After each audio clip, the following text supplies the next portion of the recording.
Bolt your windows. Lock your doors. Check your closets. Look under your bed. And then prepare yourself. For it's another episode of Dark Knight of the Podcast. Whoa!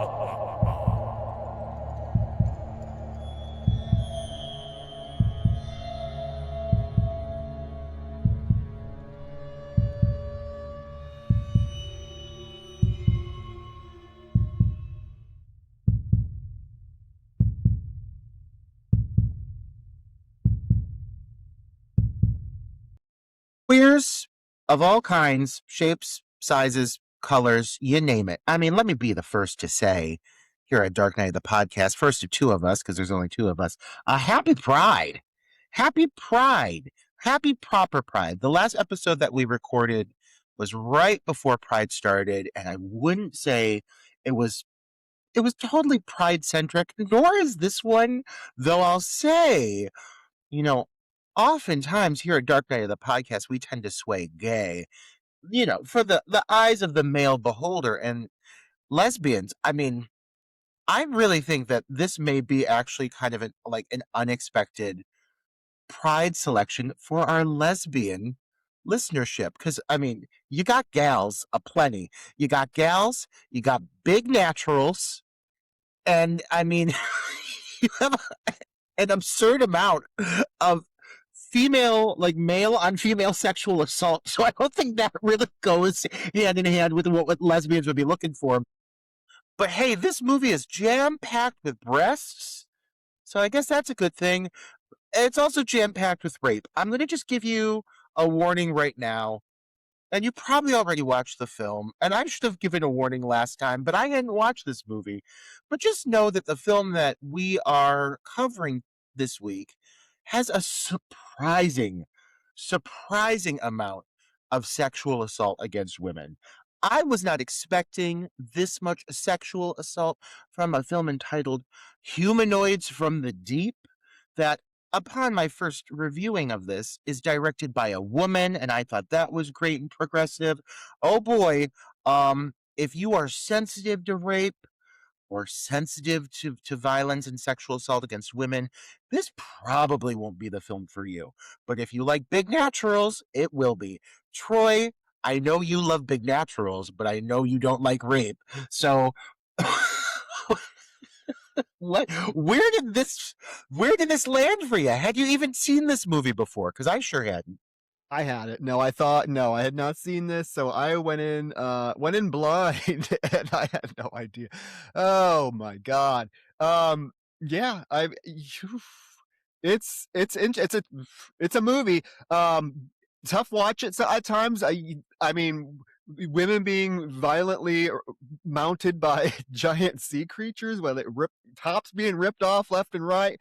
But Violently. also, I need to. There's another thing that I was not prepared for, folks, is the sheer number of dogs that die in this film. So if that is something that you're also sensitive to, you might you might want to skip us. And we're sorry for not giving you the warning last week about this, because again, neither one of us had seen this. So yeah, this movie, yeah, and quite the backstory on this film as well. That I know we're going to get into, and how it strangely connects to last week's Return to Horror High, right, Roger? That was completely unintentional, but I'm going to claim that credit nonetheless. I really just thought it would be a good time talking about people in bad fish costumes, or I guess fish, though there's nothing fish-like about these humanoid rapists from the deep, as we'll call them. Because, I thought it looked like it was going to be gory and light and fun, and it is fun. I had a good amount of fun watching it, but I wouldn't necessarily call it light at times. As we've been mentioning, the sexual assault is just shocking, because other than that, this feels I mean, it's clearly riding on the coattails of a Jaws success. And it's definitely like a sci-fi. It almost has hints of 1950s monster movie, but with a little more technical pizzazz behind it. And I'm not saying much with that. Like, I'm saying a small amount of technical enhancements because they do pull off quite a finale. But overall, at its core, like this is very much a cheesy sci-fi monster movie. Um, but yeah, when you mentioned the story tying into last week's episode, I was not anticipating this. I just thought it was gonna be a lot of fun. Watch the movie, shocked by the rape, shocked by the breasts, felt it was really forced when it happened. Did some sleuthing. I'm gonna go off the Wikipedia here just because it's accessible for everybody. But I mean, there's several resources you can read up on the production of this film. But the Wikipedia happens to be kind of stacked with information on what went down, and it's funny how similar the scenario is to the events that occur over the course of the film Return to Horror High, which we reviewed last week, as Troy mentioned. And if you haven't listened to that episode, I very much encourage it. It's a lot of fun.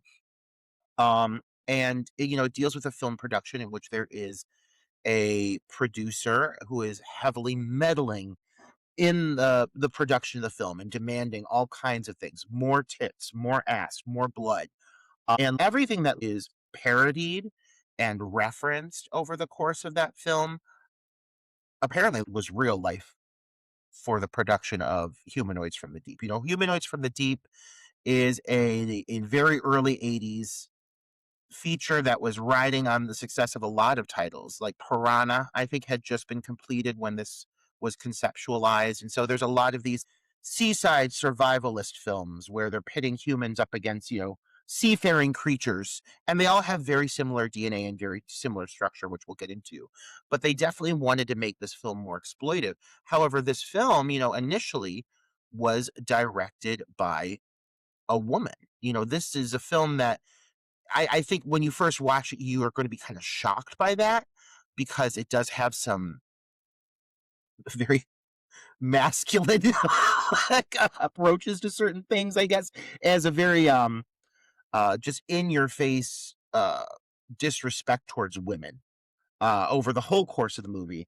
But it's directed by Barbara Peters, and when the film was initially completed and was presented, they were really happy with how she handled a lot of aspects of the film. They specifically pointed out the deaths of the men were all really great, and there are some violent kills towards the end of this film where you see mostly men being massacred, but there are several really specific scenes with women that were actually reshoots. They were shot to add a more exploitive nature to the film and more violence and literally more rape. And I'm just kind of shocked by this. Imagine being a female director and creating a film and being proud of your work and getting like a bunch of positive response from the initial screening, but it just needed more rape. Imagine hearing that, Troy. Wouldn't you be completely disrespected if you were in that position?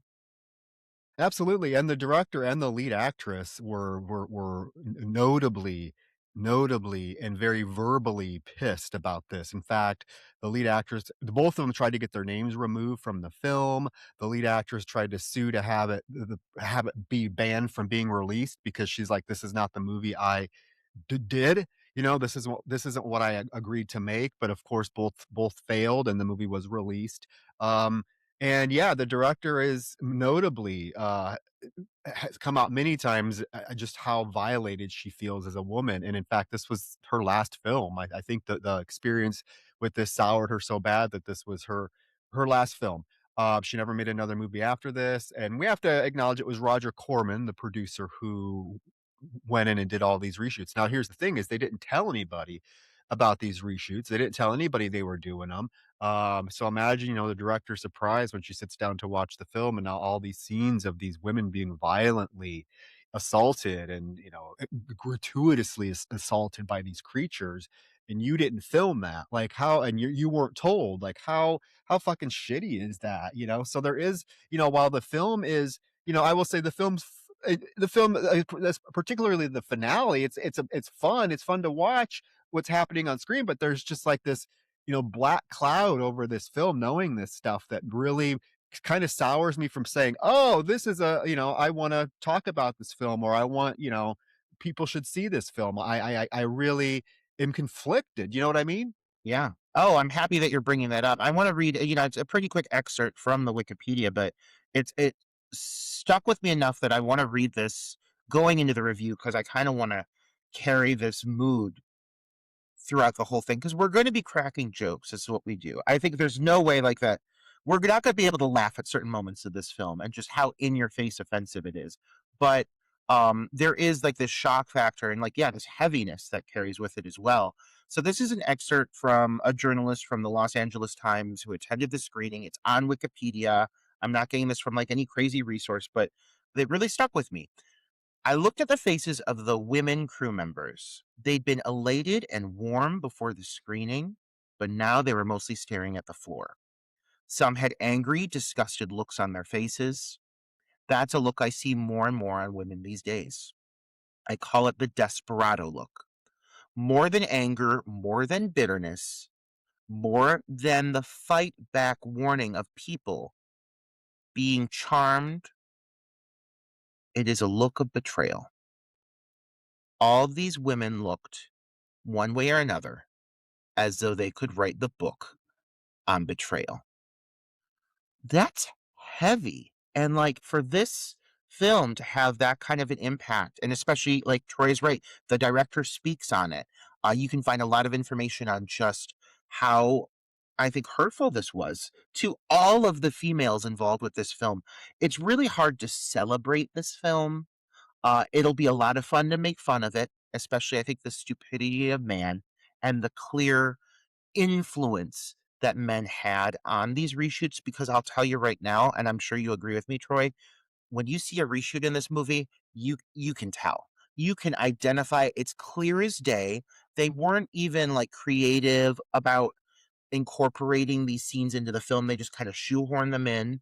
And they totally feel so very different from anything else about the movie. So yeah, it's going to be a very interesting conversation. I'm actually really excited to talk about this with you, but I wasn't prepared to get into a dialogue that was going to be like thought provoking and like make my wheels in my brain turn as much as this one will. So I think this is going to be kind of surprising for you and me both, and for our listeners as well, Troy. Yeah. I mean, now, now that that heaviness is out of the way, I think we just kinda get into this film. There is a lot to discuss. I will say the film is pretty brisk, it's about 80 minutes long, and it goes by pretty quickly. It doesn't drag. I feel like the pacing is pretty good throughout the film. You get introduced to this town, this little oceanside town that obviously heavily relies on the fishing and crabbing industry, right? That's a big kind of it's a big part of the plot. And the introduction of the film, it's really pretty. You're getting all these seaside landscapes, and then we kind of meet a cast of characters led by Hank. Hank is one of the like towns.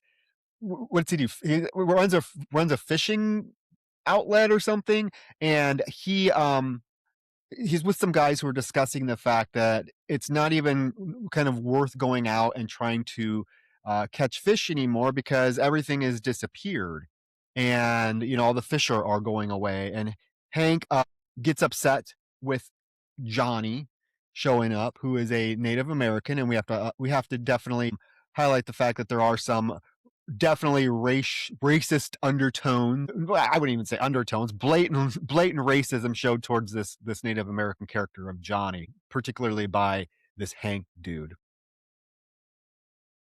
Yeah, I think that, another aspect, and like I don't want to say that every woman is progressive, but I think that one area that I see the feminine touch is the handling of the character of Johnny, who never feels ever like a paper thin character or a stereotype. He is very much a hero. The racism here is very much written as a flaw in Hank's character. Whereas Johnny's strengths, I think, come from his good heart and his willingness to work along those who are going to support him. And Johnny often goes out of his way, especially as the film progresses, despite being severely injured and having his face destroyed. This guy's still fighting alongside the other townsfolk, and so I really like the character of Johnny. I think like one thing that's really worth noting is having covered an array of these seaside subgenre films. I'm always kind of amazed how, again, the DNA is so similar between so many of these movies. You know, with every major title, I feel that kind of sets this focus. Small seaside fishing town. There's something in the water. There's something afoot. It always seems like it's connected to bad politics or like leadership within the town, or there's some big evil corporation coming into the town. You see this in like Piranha. Of course, you see it in Jaws, the local politics refusing to acknowledge the warning signs. You even see it in Piranha 2, you know, and then even in more modern films like The Bay, which is very much its own thing, it still kind of relies on this very similar and familiar formula that we become very accustomed to. I'm not saying that's a bad thing. I'm just saying that the more I see of these films that share this kind of similarity, the similar setting, the harder it becomes to tell them apart at times. And that is one thing, like this film does very much follow a similar kind of like step by step blueprint that we saw in like a Jaws or in a Piranha. So don't expect anything wholly different here. It's just instead of a real threat in the sea, this film has to do with men wearing giant rubber costumes, which definitely pulls you out of it a bit. But we'll get to that in a bit. But yeah, the location, it's very effective, I'll say, but we've seen this before for sure. And even the characters, we've seen this before for sure. We meet a lot of individuals in this opening sequence. We meet Jim, who's very much like the lead character here, but I can't tell you a lot of things about Jim that set him apart from other characters in this film. He's kind of like the focal male protagonist that you get the most time with, but I don't know a lot about Jim. I can't really give him a lot of compliments. He gives a fine performance, but there's not a lot demanded from him, you know? Yeah. Yeah, no, I totally agree with you about Jim and the characters and the whole concept. Yeah, it's something we've seen before. And the director, I was reading something and she's like she made the statement that she thought she was making a film that was, definitely on the more political side. And speaking about like pollution. This was this was early. This was filmed in the early '80s, '70s, late '70s, early '80s is when it came out, I believe. And she was, so she was trying to make a political statement about like the dangers of pollution and not caring about what you're putting into the ocean. And then so that was even more heartbreaking when her intent got totally basically ripped up and made into an exploitative film instead. But yeah, so what we find out here, the setup is that this there's this corporation, CanCorp, this large cannery corporation that wants to come into town and start basically start their business in town. And some people are definitely for it. You got Hank, who's definitely wants this corporation here, and then you got Johnny, who comes and says this is a really terrible idea because it's going to cause all the salmon to disappear. And Hank is like, dude, it's progress and it's money for our city, so you just got to deal with it. And again, he's very disrespectful, calls him boy. Yeah, it's definitely, yeah, there's definitely racial undertones to this whole initial confrontation, because it's like every time Hank and Johnny have a meeting, it's definitely it escalates very quickly, right? Um, and now you cut to this crew. They're they're out on their fishing boat, and you got this kid. I don't know. This kid's how old is this kid? Like 8, maybe 8 or 9 year old kid who's working on this fishing boat with his dad, and his dad's yelling at him for not doing this, not doing that. When they catch something, they net something. And we do get these underwater shots of like the net, and we see this like creature hand tearing at the net. And it escalates really quickly because the father's like, oh my God, we caught something big. We need to get it in. Help me, help me. And the kid is like, oh, Dad, I forgot to fill the gas tank. So he scolds the kid. The kid runs over, tries to fill the gas tank. The whatever it is yanks so hard that it causes the boat to shake, and the kid drops the gas tank. Gas spills everywhere. And this little kid this little kid goes over to try to help help his dad and the other crew members pull this thing in. And Roger, this kid is pulled into the fucking water and I guess devoured by this monster because you see blood. That's one thing is this film, this film definitely is not shy about things that we would consider taboo, like killing kids. The first death in this film is a fucking little kid that gets tore up by this monster. Okay, killing dogs, that's coming up here real quick. Raping women, all the stuff that we was like, this is probably not stuff you should show in a movie. This film has the balls to do it, so I guess good on that. But this dad is like freaking out trying to get his kid, and the other guy's pulling it away. He's trying to pull the dad away. One of the crew members grabs a flare gun to shoot to alert people on shore that something's amiss. Again, the boat jerks. He shoots the flare. It hits the gasoline. Fucking boat blows up. Huge explosion. Everyone's dead. One of my critiques that will maintain throughout the course of the film is oftentimes the editing is fairly clunky, especially during like bigger action sequences and kills. There's definitely multiple scenes that I think are not as effective as they could be because of some bad editing. But it's not so bad that I can't give some of these sequences or some of these moments merit, because what they're doing here, this whole setup, first victim being a child, you're absolutely right. It's shocking. And there is enough good footage to make it somewhat effective, but it's also scattered with shots of, for example, when the kid gets pulled under, he's pulled down in reverse because clearly they didn't have a good shot of him getting yanked under the water. So it's this awkward reverse shot where it's very clear that the water is pulling the wrong direction. It's very noticeable.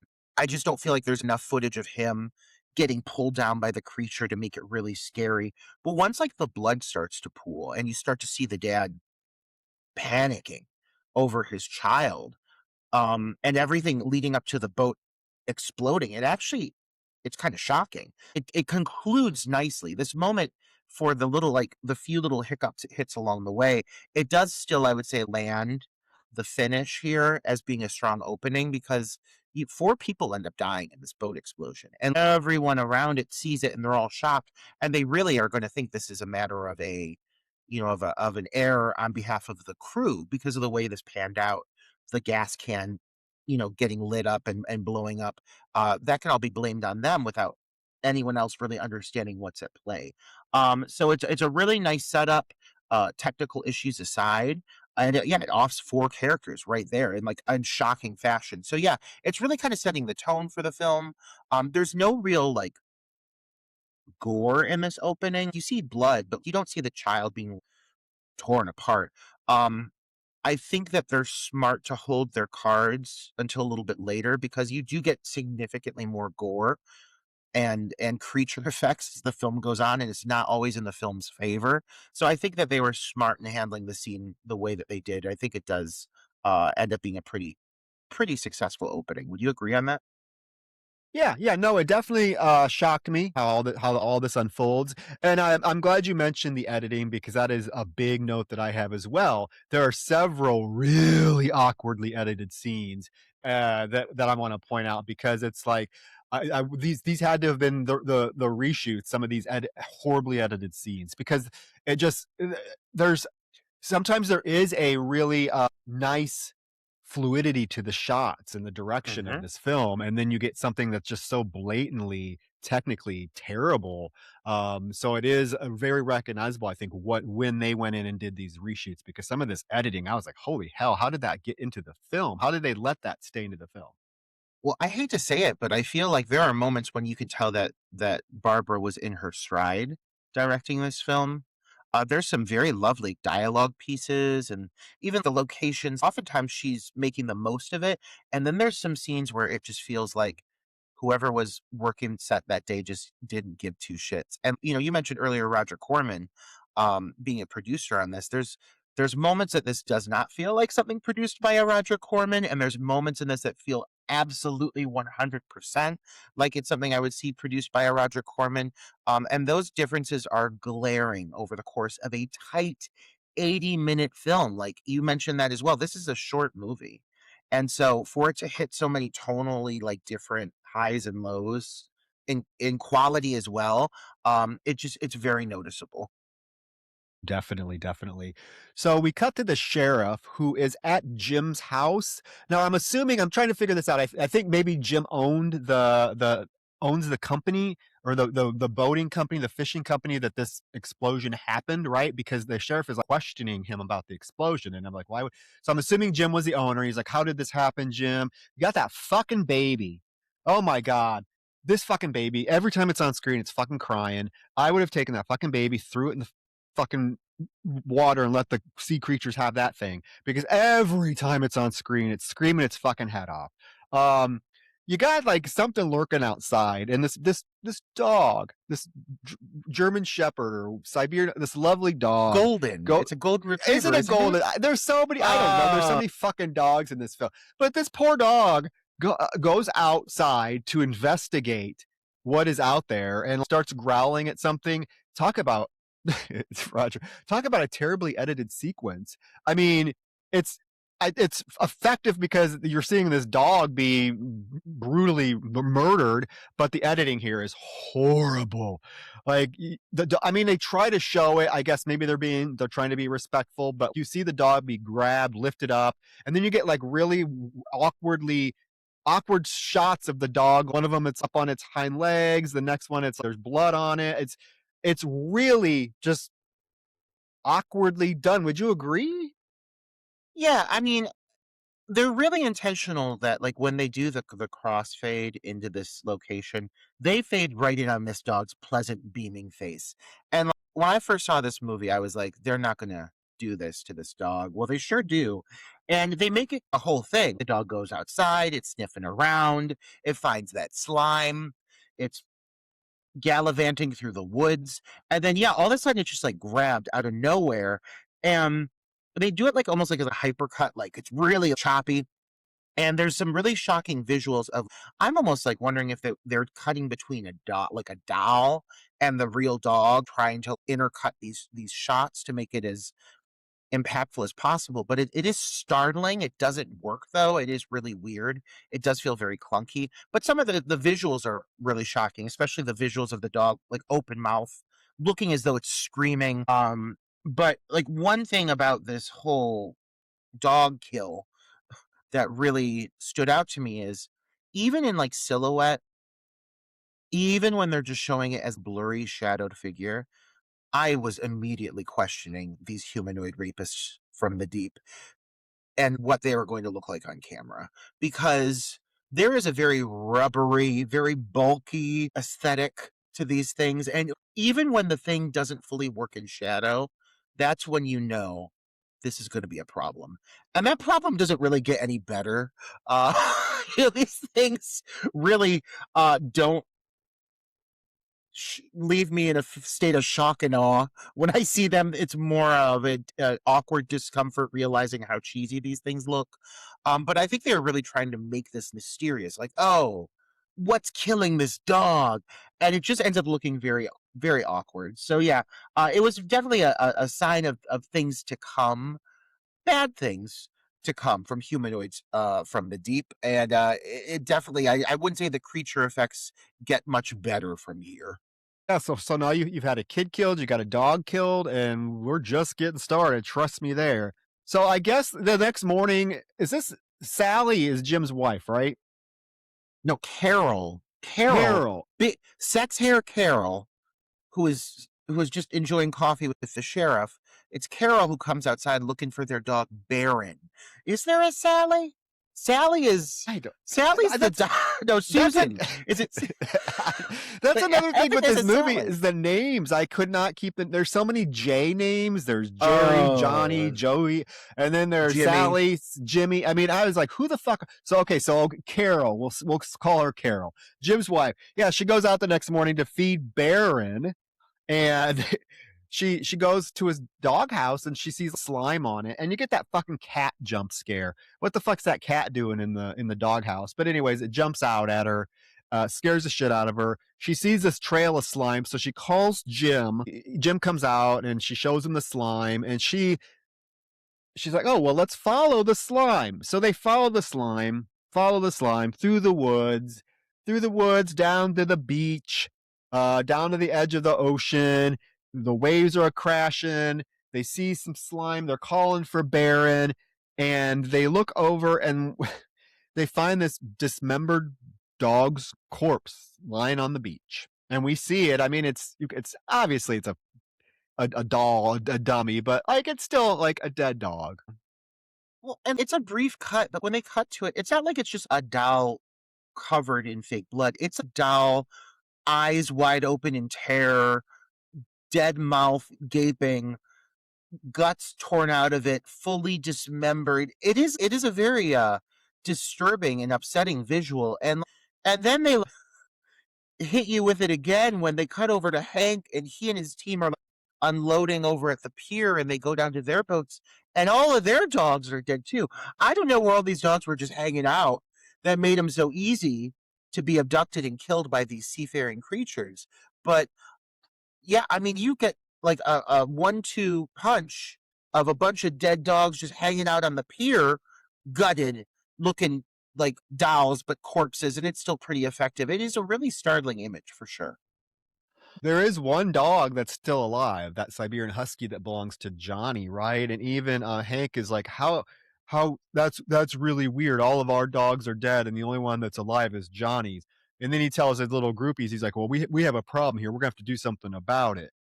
And so, okay, but so now is this okay? So is this Peggy that's getting ready? I'm This so is fucking Peggy. confused. Okay, I so know it's Peggy because that's my mother's name. God love her, rest in peace, Peggy. But rest in Peg peace, is looking Peggy. like a young, pre-plastic surgery Jocelyn Wildenstein. I don't know if you are a fan of Jocelyn Wildenstein, Troy, but you know the Catwoman who recently passed away a couple years ago. Yeah. Before all her plastic surgery, she was looking like Peggy, and Peggy's not doing so well. Everything in Peggy's house is filling her with fright. Her dishes, her phone, her hanging laundry. Like she's startled by everything. She's so startled she gets a carving fork, because she's hearing all these noises, and she gets a carving fork, and she's gonna go to the front door to open the front door, and we see the front door handle start jiggling really, really hard, and of course she's like, freaking out when all of a sudden her boyfriend somehow he jumps up behind her and grabs her. She's like, "Oh my god, you could have been stabbed!" And now this is Jerry, right? This is Jerry. Okay. She walks up and she's startled by Jerry. I like when she's like approaching the door. She has like a robe on, but it's like seductively hanging off of her Oh shoulders. my. Like it's like they sexualize this poor woman so much. It's so absurd.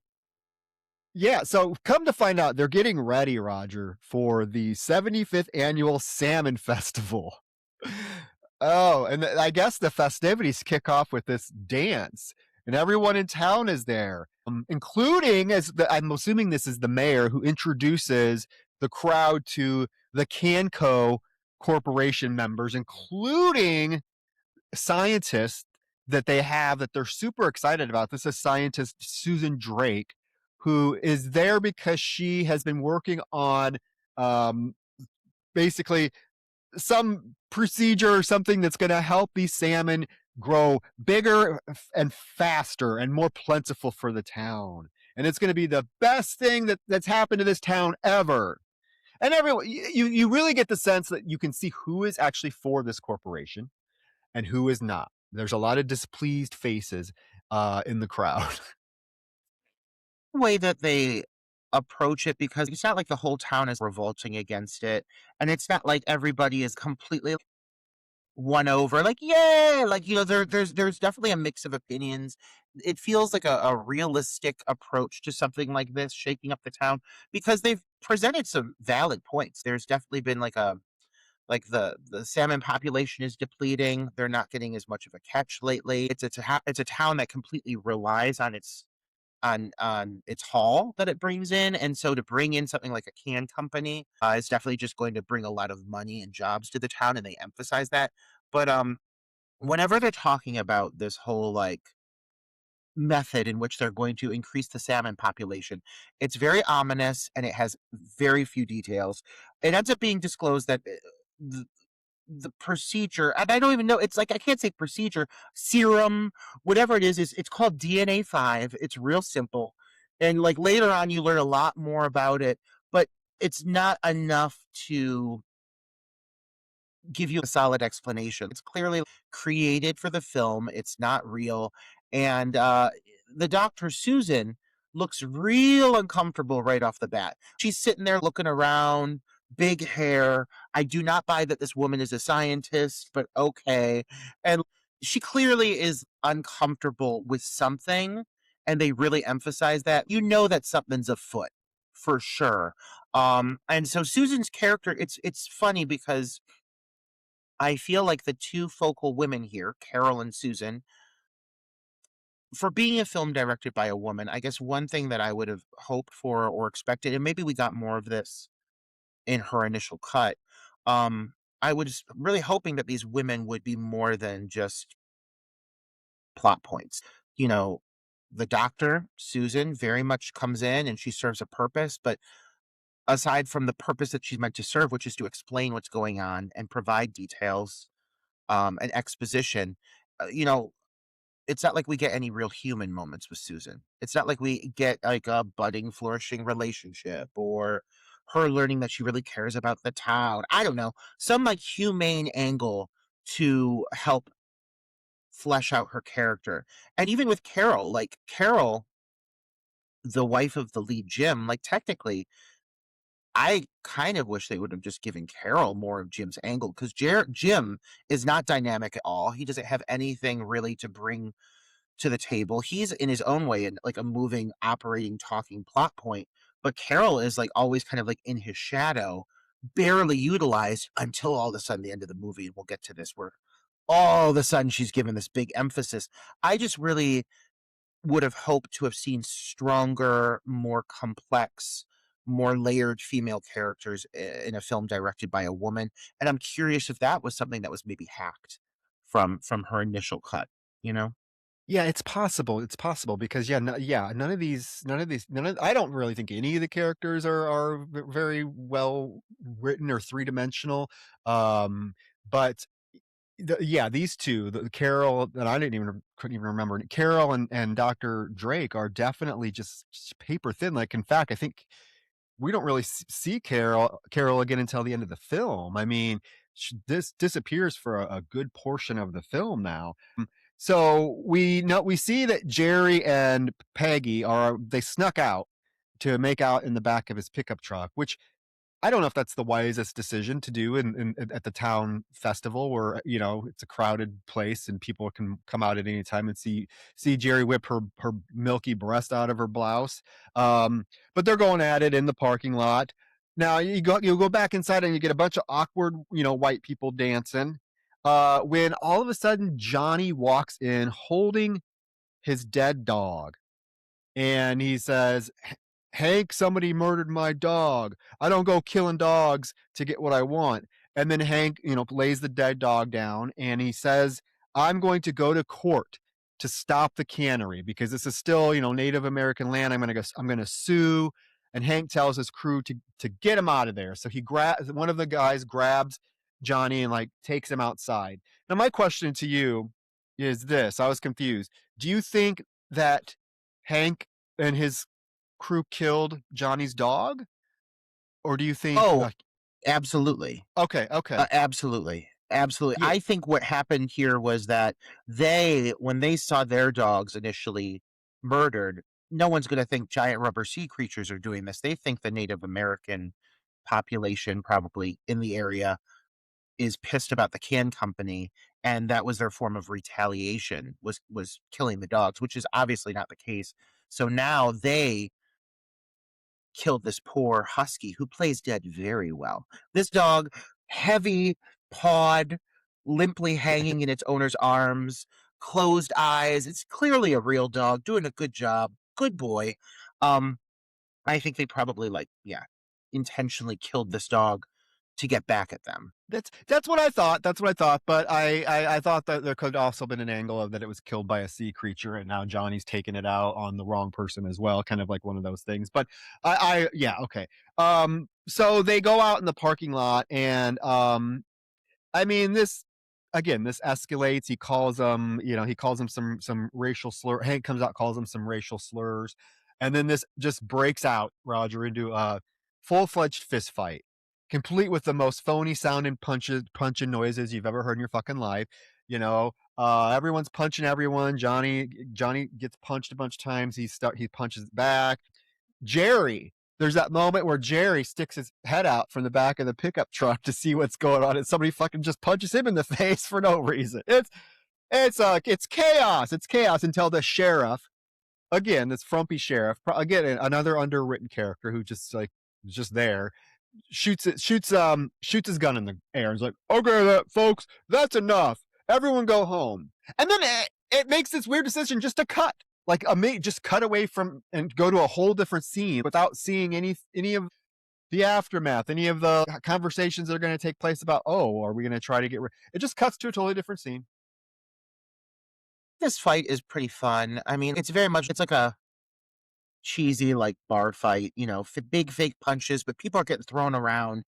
The whole town gets involved. I feel like every man that resides in this town is involved in this fight. It's pretty elaborate. And I do want to note that for a moment, Jim, and we haven't mentioned Tommy, who is Jim's brother-in-law, Carol's brother, younger.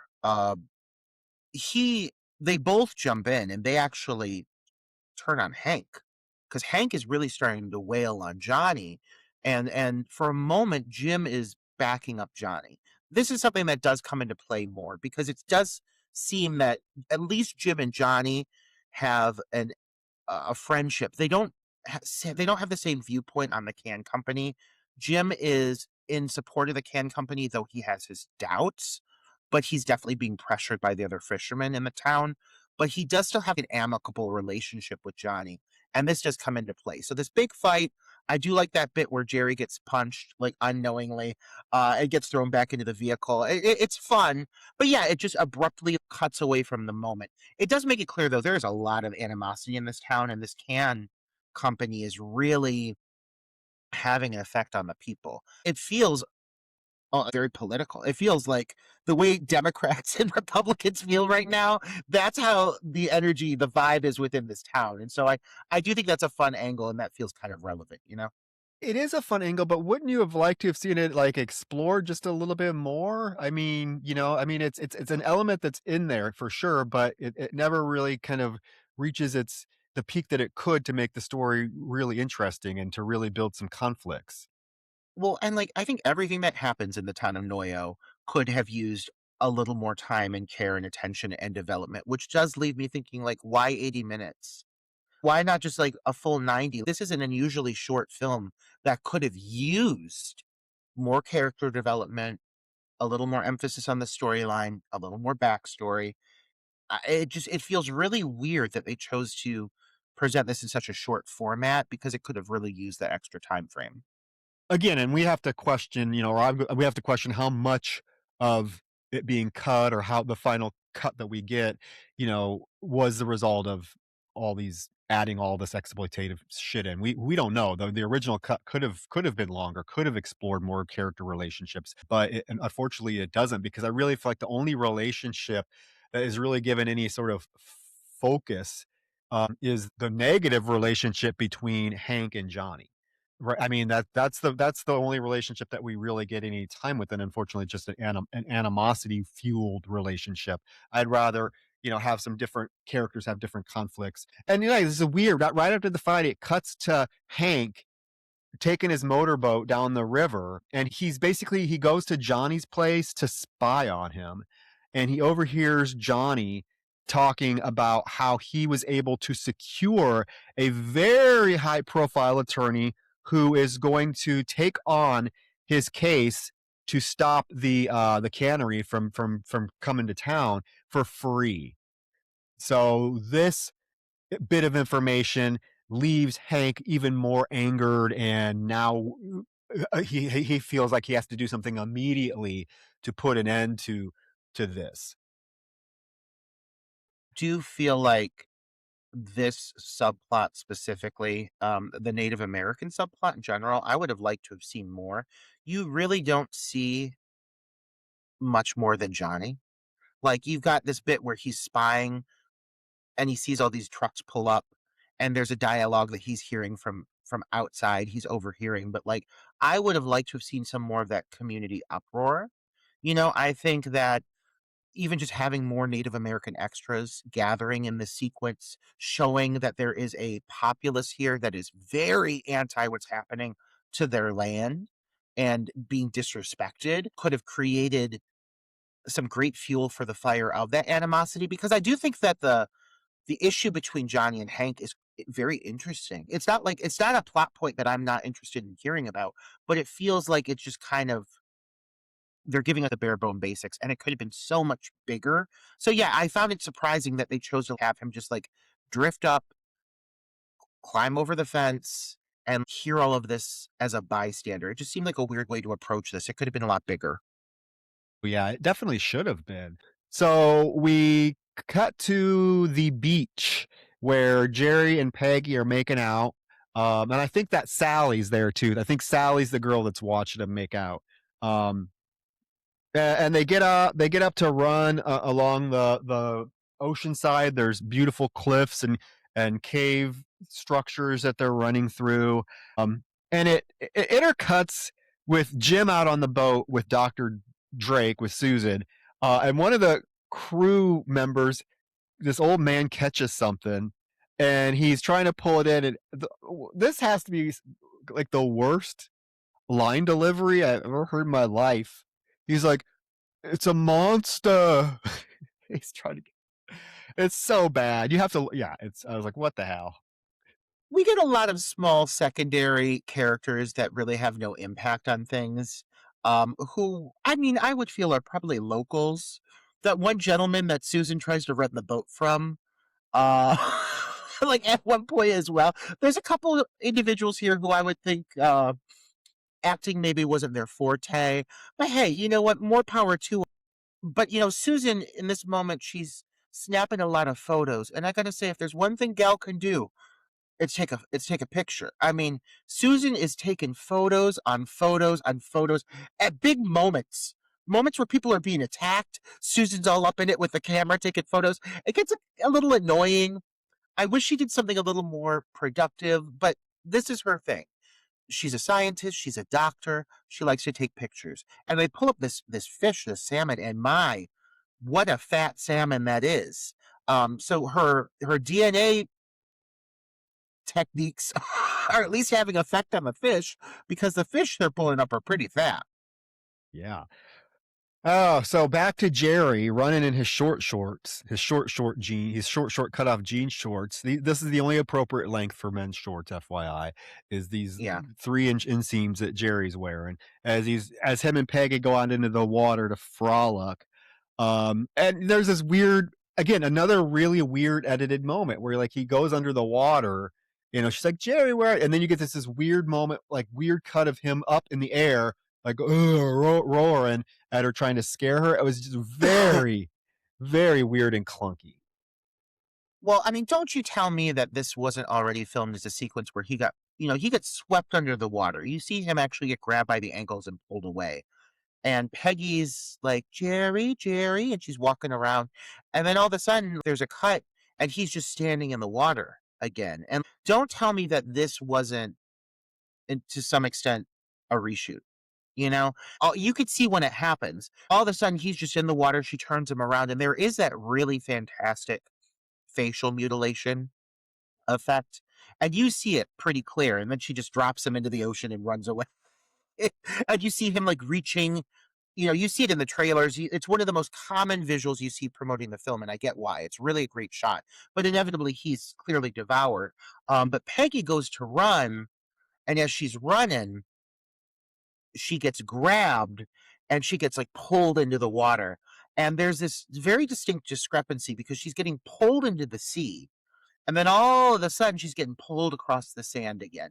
And it's like this noticeable difference in like events that are happening. Like she's getting pulled one way, then she's getting pulled another, and then Troy, before you know it, out of nowhere, seemingly out of nowhere, there is this Godzilla like entity that is seen pulling her, this big old tailed monster covered in moss, shiny, rubbery.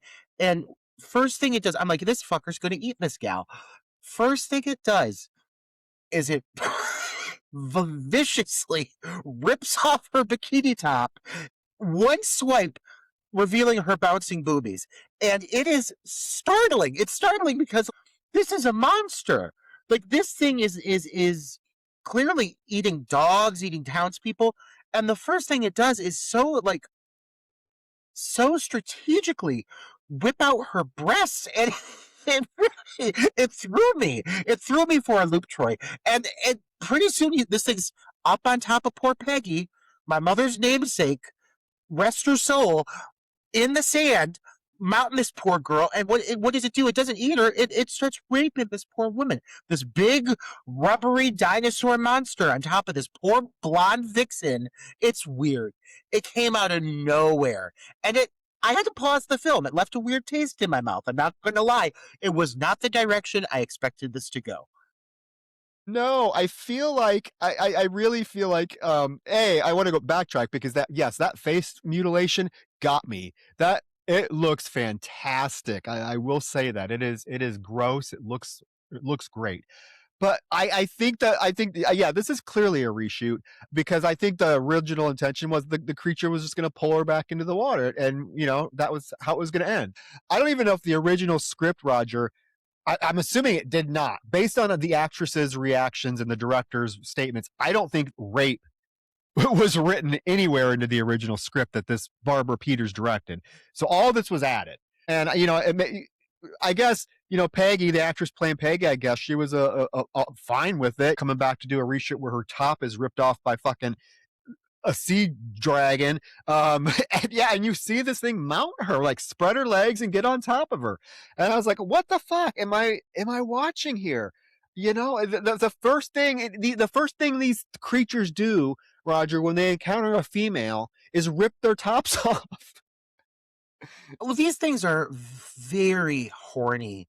And I'm so confused why they're horny for humans. I mean, okay, so these things are of the sea and they're humanoid, but I don't understand how the human like elements come into play. We learn about the DNA 5 or whatever it's called, but I'm assuming it's got to be incorporating elements of human DNA.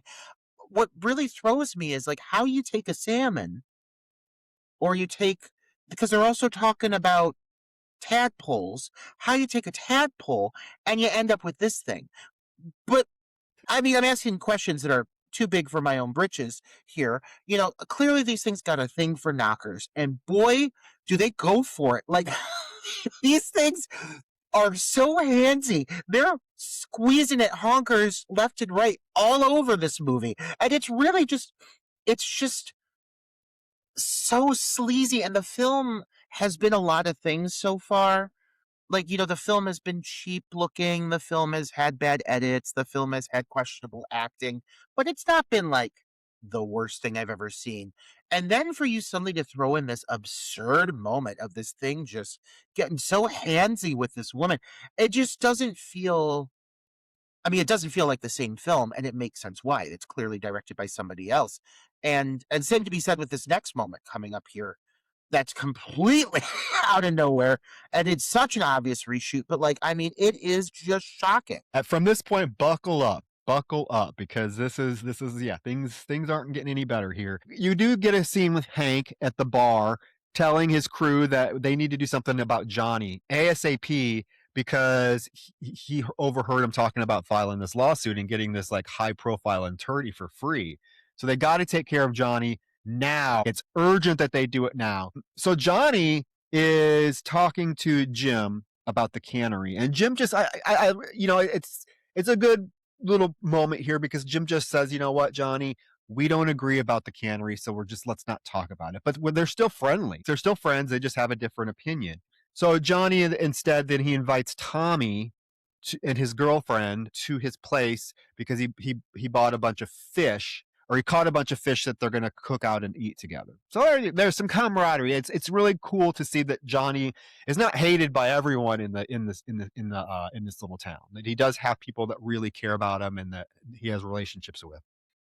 Well, I think it's one of the most interesting angles, especially considering that Tommy and his girlfriend Linda, Tommy is the brother-in-law to Jim, and Tommy is choosing to prioritize a friendship with Johnny.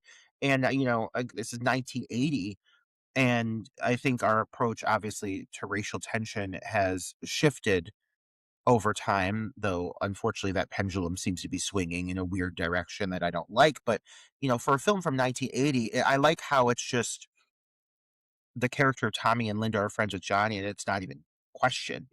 They're they're obviously close to him, and what I find is really upsetting and fitting and true to form is that the characters in this who are the villains, who are out for their own benefit, would rather put individuals like Tommy and Linda in harm's way to get what they want. So they don't give a fuck about who it is that they're putting in danger here in a moment, regardless of what side they're on.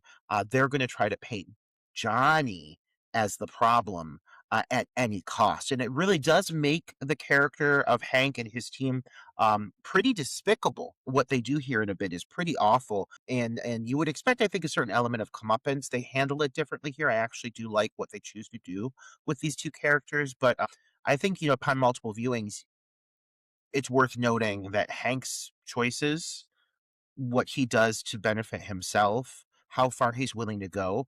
He's a pretty awful human being. Like he is a despicable character. He is a despicable character, and I guess that again, it also makes me conflicted about the ending and kind of how they handle it. I know it goes in a way that you wouldn't expect. They're kind of subverting expectations with what they do, but I would have actually, because this guy is such a giant piece of shit, I would have actually had it go the other way, the cliched way. But that's just me. But we can't get to what we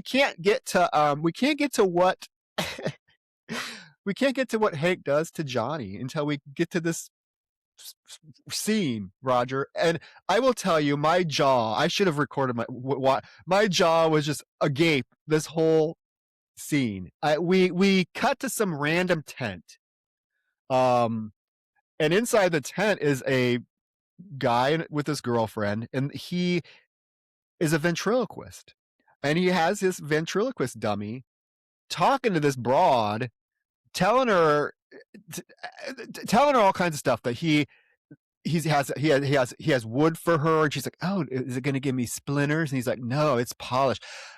So basically this broad is being seduced and talked to sexually by this ventriloquist dummy, and it's getting her fucking horny, Roger, because this gal totally disrobes, butt ass naked, and she is literally fucking turned on talking to this ventriloquist dummy, and this ventriloquist dummy talking to her very sexually. And it sure does something for her, because it doesn't take much. Pretty soon, when I say big naturals, this gal takes the cake, and we're talking a big old cake, because these breasts are it's monstrous. not to use a very choice word here, considering the title that we're covering, but I mean, these are some Kamehameha monster knockers. These are big, bouncy, milk white boobies. And I was like, this is more than I expected. And then she pulls off her panties, and you get some bush as well. And I was like, hands on either side of my face, really surprised. Not just surprised because I was seeing so much nudity, but like this, as if the scene prior didn't, it just seemed like it was really poorly edited.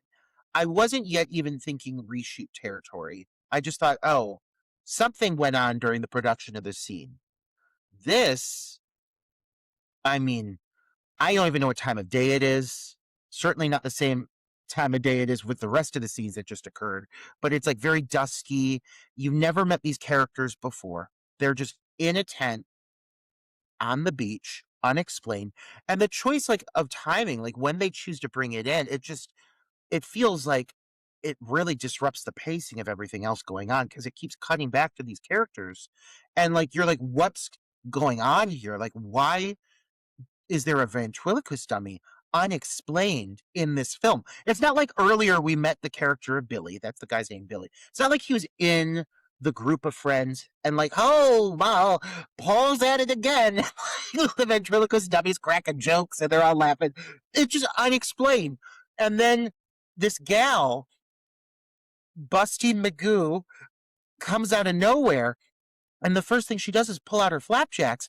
And it's just like, nothing like this has really happened yet in the film. So, yeah, it's really shocking. And again, it's cutting back and forth between these moments. And then they're being watched. Billy's talking in his own voice and he's talking in the voice of the doll. So it's really weird.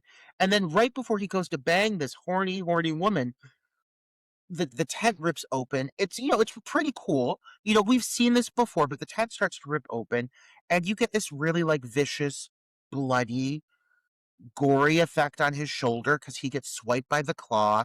She's screaming and she goes to pull herself out of this head. And it's something we haven't seen in a hot minute, but we love them when we get them. We get a full frontal chase scene, not even really a chase, just an awkward pursuit across the beach where this poor woman who we barely know is chased, mounted, and raped by more of these rubbery sea creatures. And Troy, yeah, mouth agape indeed. My breath was taken away, and not in a good way. It was just so baffling. It's that like, why is this being thrown at me out of nowhere? Yeah, it is a crazy sequence, and I really appreciate you saying that it doesn't fit where it is. You know what I mean? It's just like randomly stuck in. We go from Hank wanting to get revenge on Johnny, and then we cut to this, and it just seems really out of place. And yeah, that fucking ventriloquist dummy making this broad horny, and just the whole back and forth between her getting turned on by this dummy and this dummy cracking sexualized jokes. It's very fucking weird. And yeah, her big old knockers flapping as she runs across the beach, and she almost gets away from the one that killed Billy, but then that other one comes up and grabs her and throws her down and fucking mounts her. I mean, it is just I don't know. It's fucking weird. No wonder the women that made this film were so offended upon first viewing it because really if I wouldn't have known that this was part of the movie and I was just sitting there watching it and all of a sudden this gets thrown at me, I would have been livid, especially as a woman. I'm a man and I would have been like, wow, this is really uncomfortable. This is super uncomfortable to see this graphic full frontal rape sequence in a film about killer fish that I was not signed up for. Imagine being a lady sitting in that crowd not at all expecting something like this to be smeared in your face and to have something so aggressively violent and sexual. And the woman is begging, pleading, no, no. Like, it's just like, it really is. It's appalling. It's shocking. Absolutely. One of the weirdest scenes I've seen, I think, in any of the films that we've covered. But now we cut to Johnny, and he's taking Tom and Linda to his place, and they hear another boat approaching, which should have been maybe a warning that something was going to go down. But Johnny's like, "Let's get out of here." Nobody knows we're out here. So they get to his place, and it's just a fun little. They're having a little cookout together, right? You got Tommy down there cleaning the fish when all of a sudden one of those humanoid heads pops out of the water, right? And is the one watching him. Now, Hank and his crew, who Johnny clearly heard coming, they heard somebody coming. They pull up at Johnny's place. And while Johnny and Tommy and Linda are just having beers and eating some fried fish, fucking Hank and his crew light Molotov cocktails and literally like catch his fucking place on fire. Like, catch his whole fucking his boat, his whole everything on fire, but throwing these Molotov cocktails. Troy, I want to know what was the fucking plan here? Certainly, I don't think the plan on behalf of Hank's crew was to simply burn the house down and leave Johnny unscathed to legally pursue them, because it's going to be pretty obvious who's throwing Molotov cocktails. You know, who are you going to assume is doing it? Carol? No, it's clearly Hank and his shitty group of fishermen. And so, like, I don't understand, like, what the end game was here aside from killing these people, and they just so happened to survive. You know, I really think the goal was to kill everybody on location, which means they would have killed Tommy, Jim's brother-in-law, and what would that have done for their cause? So I don't understand what they thought they were going to achieve here, what successes they were going to pull off here with this. Really bad plan, really racist plan, and just a horrible, awful thing to do.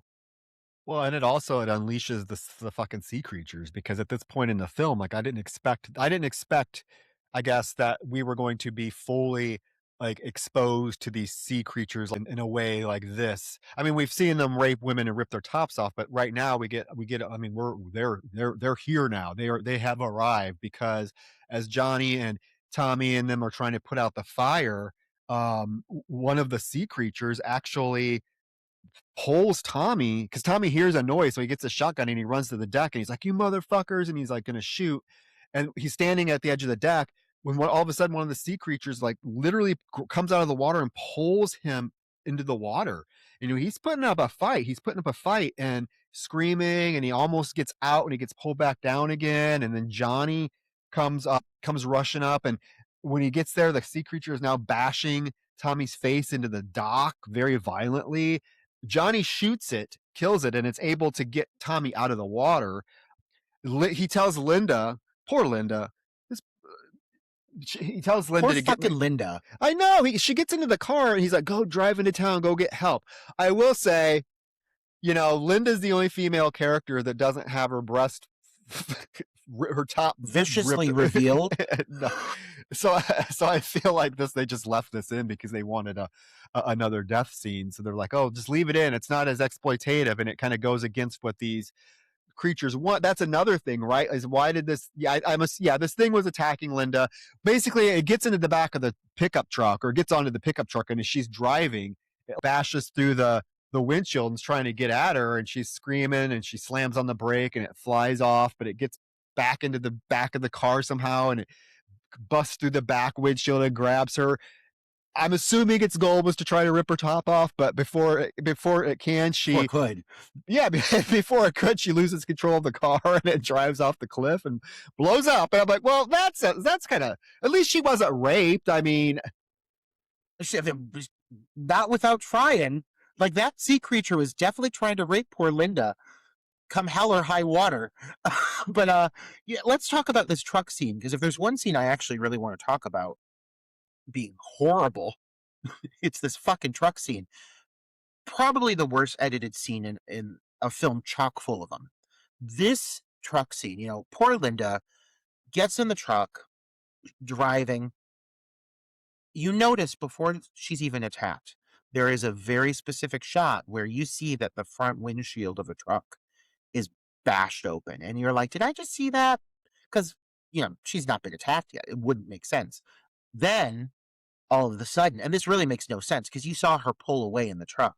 All of the sudden, one of those things is on top of the truck and it starts bashing through the front windshield and it starts cutting. It makes me think almost of Jeepers Creepers. You know, in Jeepers Creepers, there's that notorious flub of the rear of the car when it's getting like hit by the pickup truck, and you see the rear of the car. In one shot, it's not damaged, and the next shot, it's totally jacked up. Next shot, not damaged. Well, this is the same, only this is 10 times more noticeable because the creature is like busting through the windshield, and then all of a sudden the windshield is not damaged, and then all of a sudden it's broken again. And then all of a sudden you see it shatter. It's just horribly edited. They're trying to make it feel very chaotic to dance around it.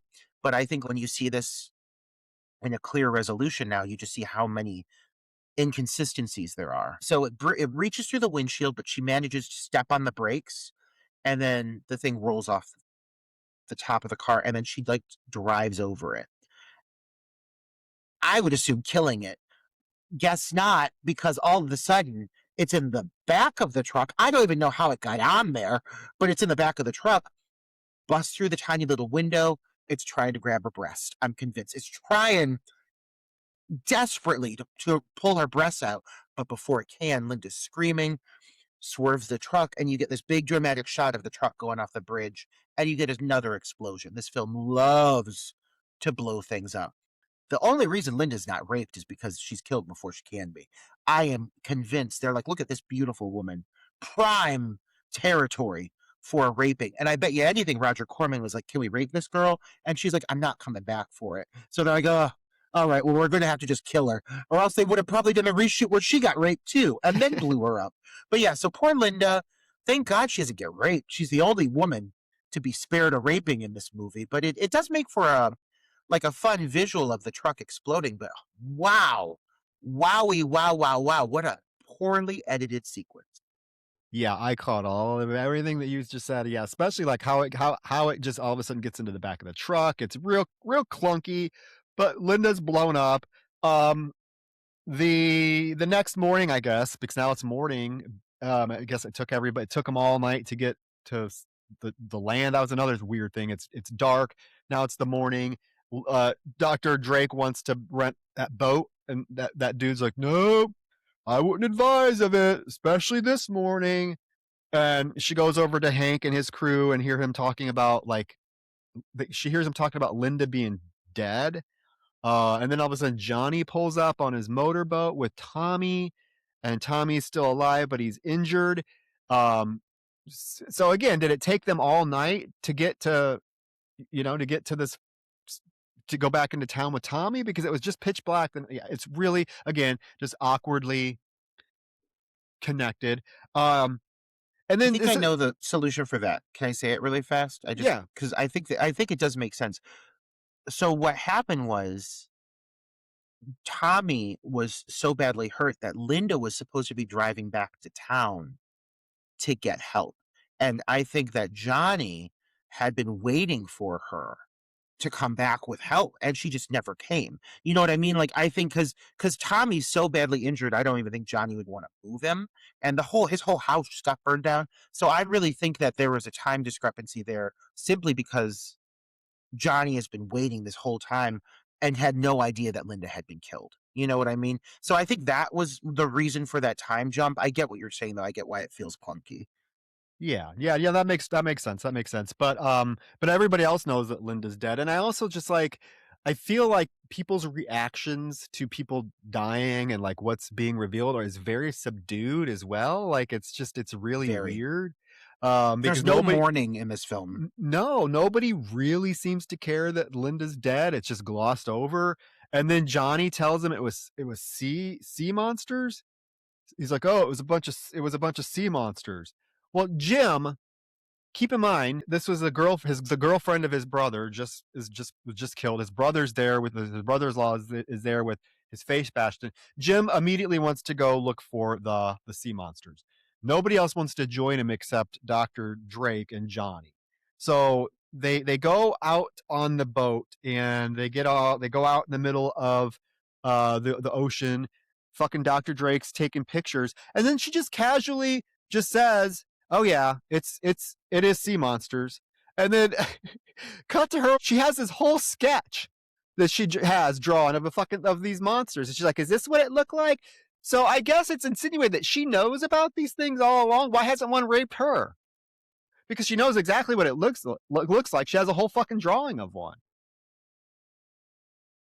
Like, from certain angles, it could almost be approached that like Susan is in some ways the villain of the film. Like Susan's the whole one that's behind the DNA-5 and getting more salmon in those seas. So I really think whatever she's been doing is, I mean, she explains it eventually, but it's clearly what's to blame for these monster mutant fish creatures. So there's that, and like she's been looking very uncomfortable.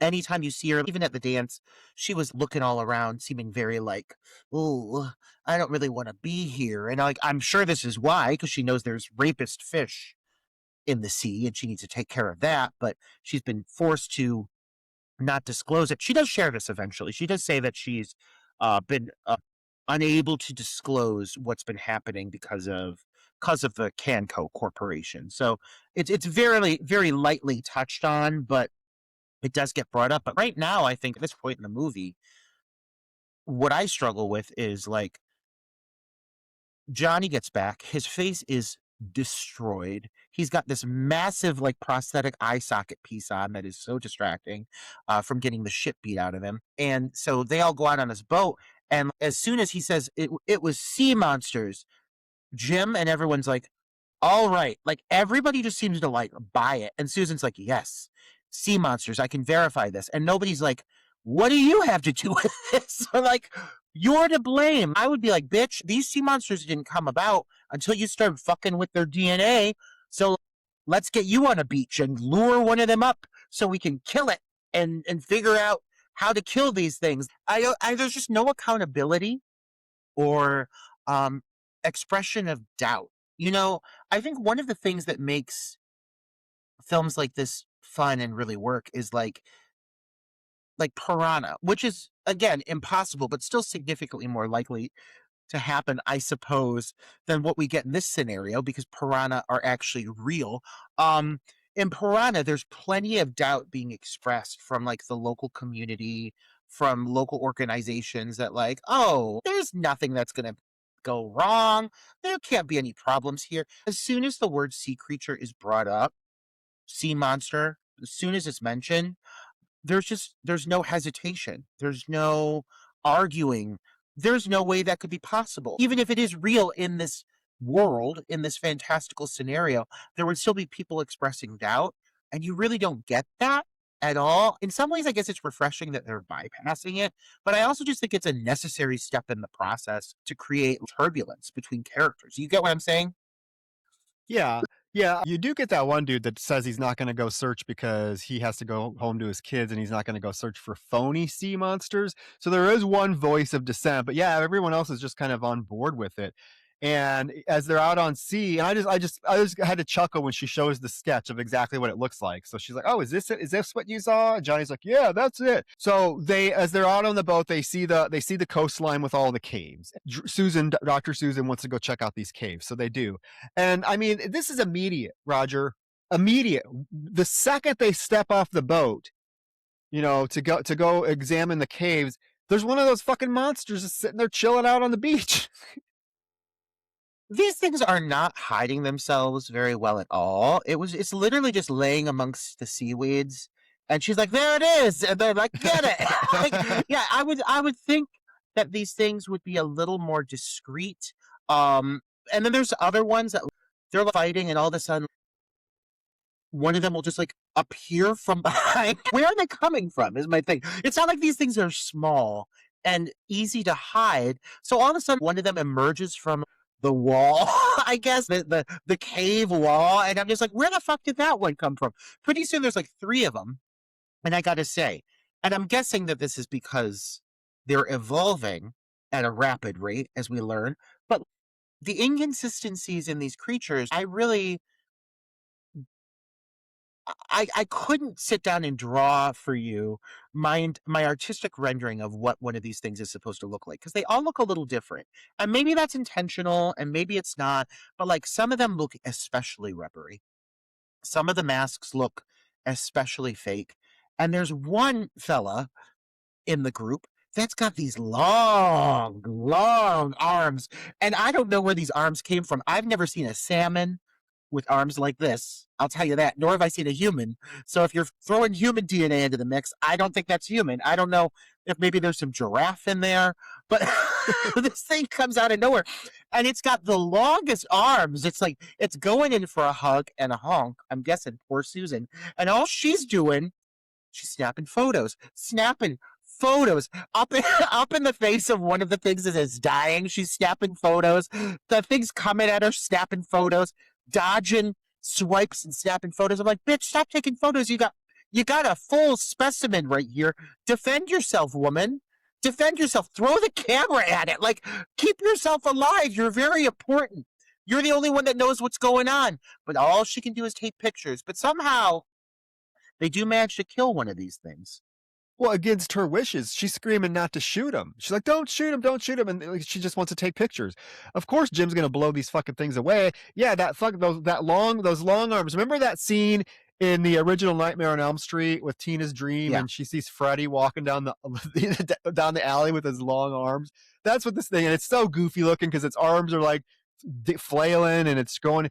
But they end up shooting all of them, and then in fact, poor Johnny's getting the shit beat out of him in this film because he actually gets dragged out into the ocean by one of these things and it's attacking him. And luckily, Jim is able to shoot it at the last minute. And then when they're going back on the boat, they find a lump of something. They see a leg. They see that leg, that bare leg sticking out of the seaweed, and they go and they pull the seaweed off of it, and it is it is Peggy, who is still alive. This poor woman has probably been brutally raped multiple times, I'm guessing. And the monster just covered her with seaweed and they're just letting her lay on the beach. There is a very specific moment when Johnny's being pulled out to sea where Jim steps up and shoots the creature as it's like holding him. And there is an insert of a shot of the creature being like, shot with the bullet as it's holding Johnny. And the assuming I'm guessing stunt double is wearing a fisherman's cap, I guess to hide his hair. Keep in mind, like back when these movies were made, the quality was often so poor that like you could get away with discrepancies like this, continuity errors, and sometimes they'd be masked. But like this is a film where all of these things are like right out in the open, and so you see this guy in and I'm guessing the same costume, but wearing a hat. And Johnny has never had a hat on this whole sequence, and it's just so noticeable. So it's just more of these like weird edits, clunky edits. I'm sure inserts. I'm sure they wanted to add more shots of things getting pummeled with bullets and things like that, and it just does not cut in well at all. But they do find Peggy and they dig her out. And as they go to get her out, they're attacked by another one. You know that one's coming in to rape her again, but Johnny shoots it with an arrow. And then that weird, we don't see them taking Peggy anywhere, but we find out I guess they do take her to the hospital, but because now we cut to the lab and you get this harsh scene of one of these dead creatures being thrown onto a lab table. And this is like, okay, I don't, scientific mumbo jumbo here. This is when Dr. Drake explains what these things are, how they evolved so quickly, why she hasn't been able to talk about them because Kanko wants to keep it under wraps. That one older scientist says, yeah, they want to keep it under wraps because your theory may be incorrect. And she unloads on him. She's like, how the fuck is my theory incorrect, you fucking idiot? There's one right here. Look at it. It's right in front of your face. And he like wanders out of the room with his tail between his legs. And then she explains, yes, the gist of this nonsense is that the company used this GNA5 or DNA5 that she created to inject into the salmons to make them grow faster. Well, several of these salmons escaped somehow and got into the ocean, and other creatures have been feeding on these salmon, which caused this DNA5 to get into their thing, and tadpoles eating remnants of the salmon. And somehow these creatures that don't look like a salmon, don't look like a tadpole, evolved. And somehow they look human-like. They have human-like traits, very noticeable human traits, arms. And now she tells them that she thinks that these creatures now are driven to reproduce with human women. So I'm assuming all of these sea creatures are males, right? We don't get any female ones, I guess. So that's an issue. That's my remake. Is the female humanoids who are looking to get with the boys, and the men are like, sure, God. I'll fuck anything, because straight men are gross. Well, men in general are gross. Well, there you go. That would be a perfect remake. Did you know there was a remake to this in '96? Right? Something I didn't know. It escaped me. There's actually some people in it that notable names I don't remember off the top of my head. But when I was reading the Wikipedia, I was like, I don't know if I want to watch that. I wonder if have you seen it? No, I know nothing about it. Yeah, I wonder if that's what I was thinking. I might watch it. I might watch it just to see if they kept all this rapey shit in there. I would assume no. But again, it was the late 90s, early 2000s when it was done. But I think it was like made for TV too, so it's probably not as rapey or the direct to video at least. Who knows? I'll check it out at some point and get back to you, listeners. So they need to warn the townsfolk immediately. But guess what? It's the town Salmon Fest Carnival.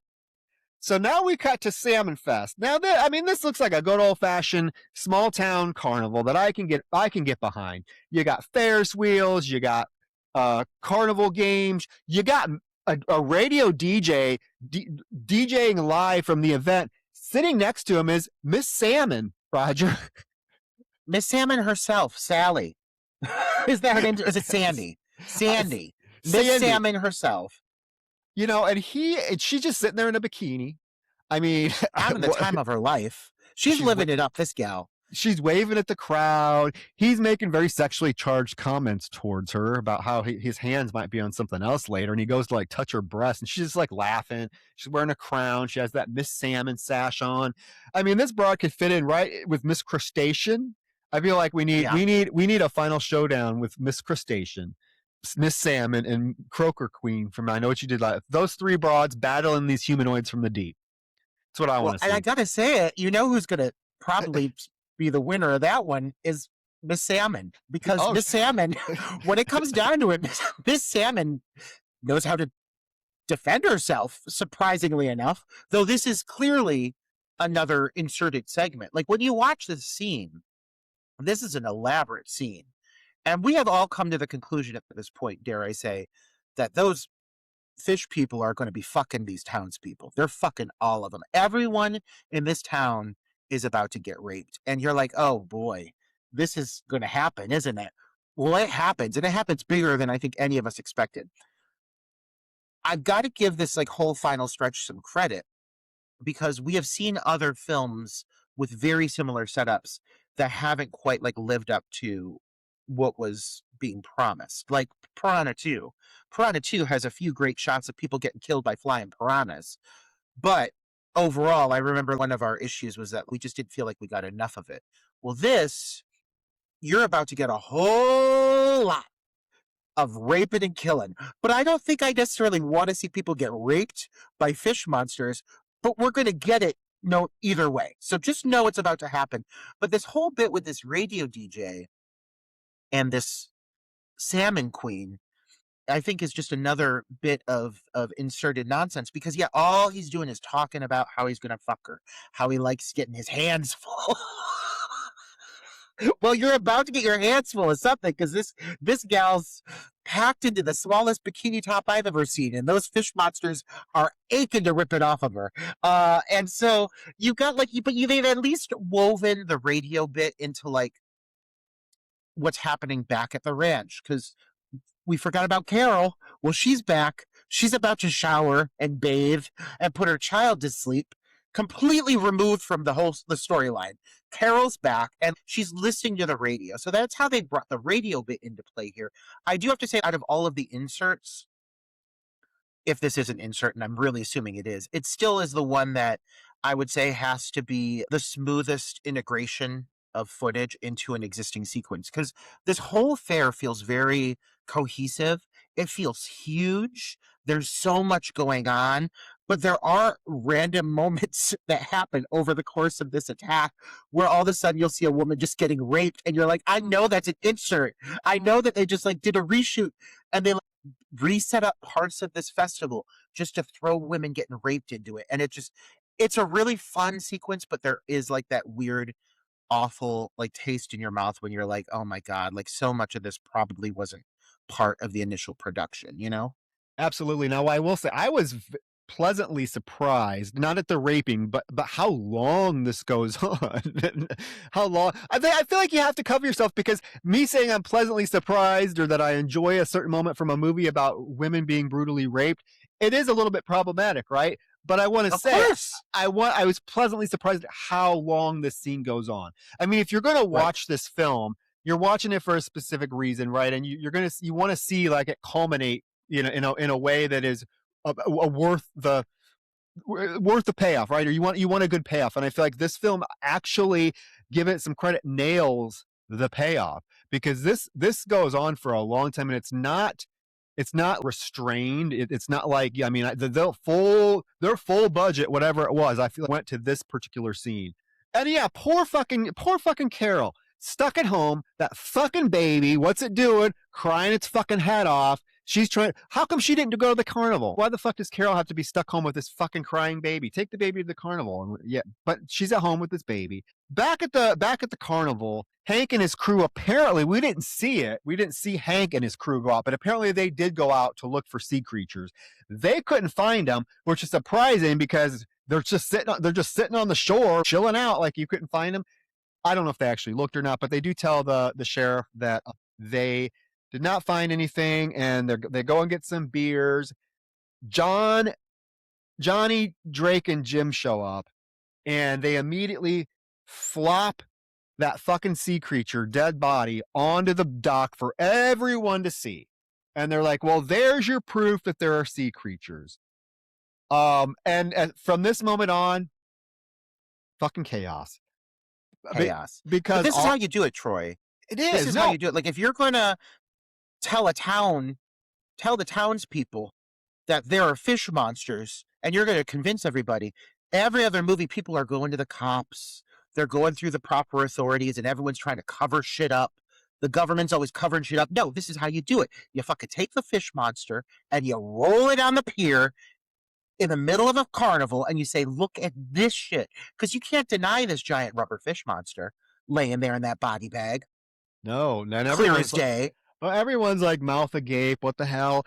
And then just suddenly, I mean, there's no. All of a sudden, these sea creatures start busting up from the dock, busting through the dock. What else are you going to do at this point? They've been discovered. They are out in full force. How many of these fucking sea creatures are out there? They're busting up through the dock. I mean, chaos ensues. You got that one gal immediately that's on roller skates.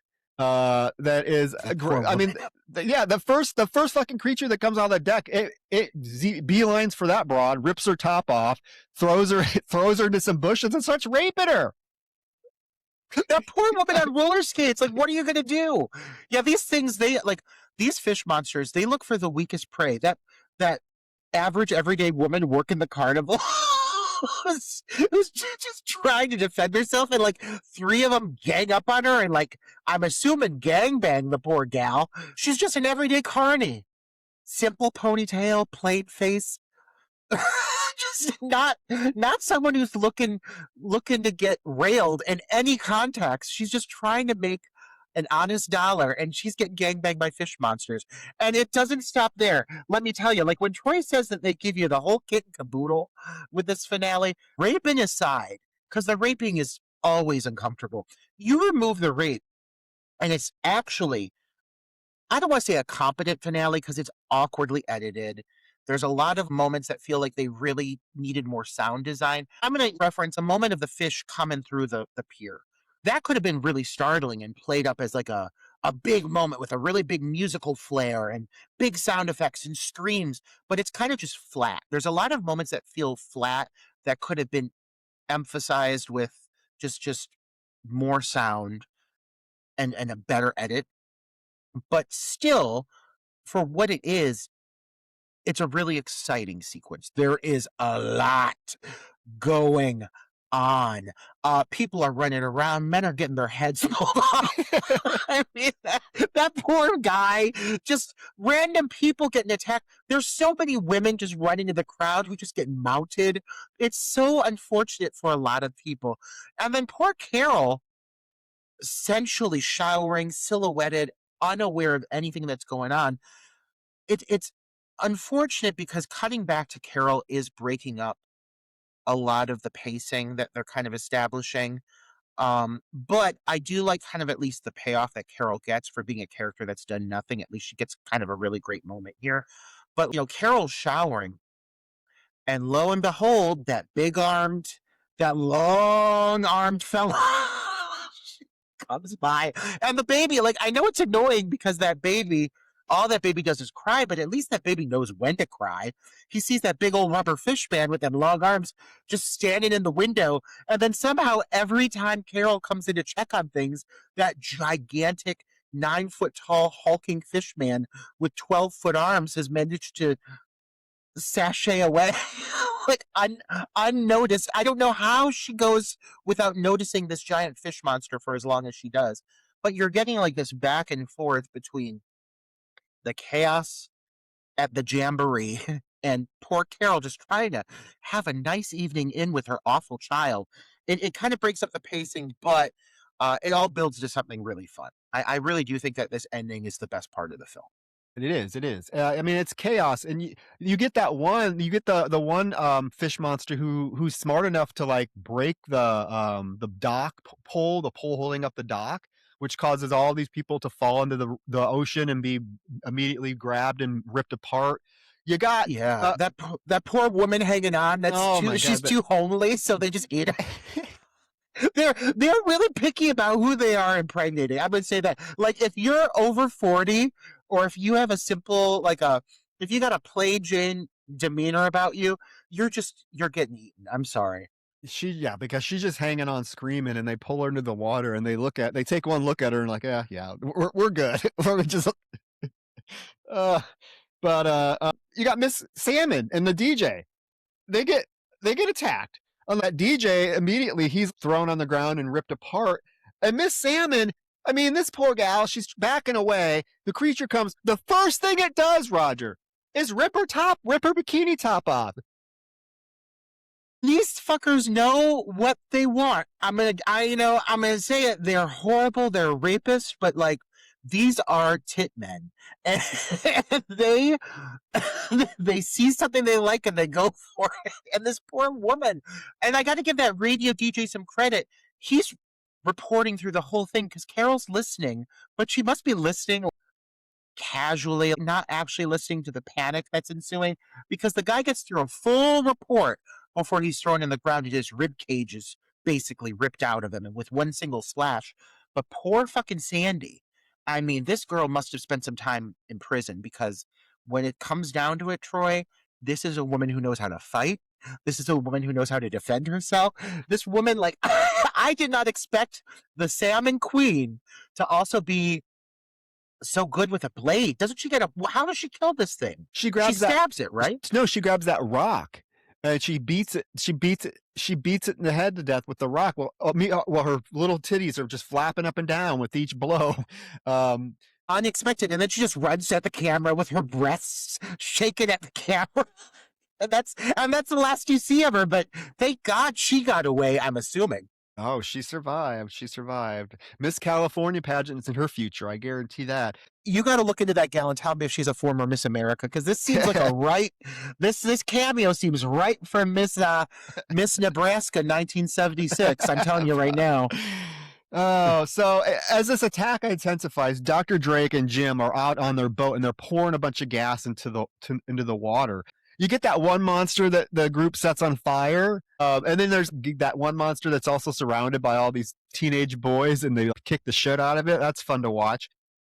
But Hank is there, and Hank is trying to get away, and that little fucking boy comes up to Hank and tells Hank, "You have to help my sister." And I guess this is one redeeming thing that Hank does, is he runs to the dock that's halfway in the water, and this little girl, how the fuck did she get on it? She's hanging on the dock. These monsters are trying to pull her down. Do you think they were going to rape this little girl? I'm going to eat the little girl. Okay, to be clear, I'm hoping, but of course these are monsters, so they don't have like an age of consent. They're just, if something can produce, I guess they're going to make it reproduce. But this poor girl, I'm convinced that they were going to eat this child. What I'm confused by is Hank goes down onto the lower level of the pier, and all he needed to do was grab the girl and bring her onto the pier, but instead he jumps onto the part that's collapsed. And there's much easier ways to get this girl to safety. But it puts him in a very perilous situation where his leg gets injured and he almost is killed. If it wasn't for Johnny sees the whole thing and shoots the monster, and goes over to the dock and reaches his hand down. He's like, "Here, take my hand. Let me get you." And what fucking Hank, he hesitates at first. He's like, "Oh, I don't want to touch you." I'm like, "This fucker, you should have let this fucking sea creature devour this motherfucker. This is the motherfucker who's called you racist slurs the whole movie. Fucking burned your house down, burned your boat down. But I guess On one hand, I give them credit for subverting expectations because it would have been very simple for them to let this horrible character, the worst character in the movie, to have him have a gloriously brutal death. He should have been the one that Right. had his head pulled off, not some poor random guy that was just trying to play, skee ball at the carnival row. But then for Johnny to be the one that saves him, okay, we get it. Johnny's a great guy. He's a stand-up dude. Me, bitch, I hold grudges that I would have let that monster. I would actually let that monster just eat him. I'm sorry, I would have. That like, and again, we'll never know what the initial cut of this film looked like, but I think that in a film that was maybe less exploitive, this would have probably hit harder because Johnny's character is throughout the entire film a stand-up individual. He is, I would say, the hero of the film. He continuously puts himself in harm's way to help other people. And I don't have a bad thing to say about the guy. And for him to make the very humane decision to help the guy who tried to kill him, like tried to kill him just the night before, says so much about his character. And I really took the moment of hesitation with Hank. I almost took it as him realizing this guy is, I just tried to kill this guy and this guy's saving my life. And I think you see the guilt. You do see the moment of Hank realizing, fuck. And Johnny just kind of stands over him and is fully aware of everything that's transpired. And I do feel there's a moment, like, I'm really salty we don't get another moment with these two characters afterwards. Because if I would have gotten like a moment of sincere regret, sincere apology, the two of them coming together to make the decision to ensure Cano does not open and that Hank is leading that movement now. There are things you could have done with that character to have redeemed him so much further that I would have been like, I'll take this. Growth, give me growth. But you don't get that growth. You just get this moment of him looking very ashamed. And I'm happy to see Johnny make a decision that puts him in such a good light.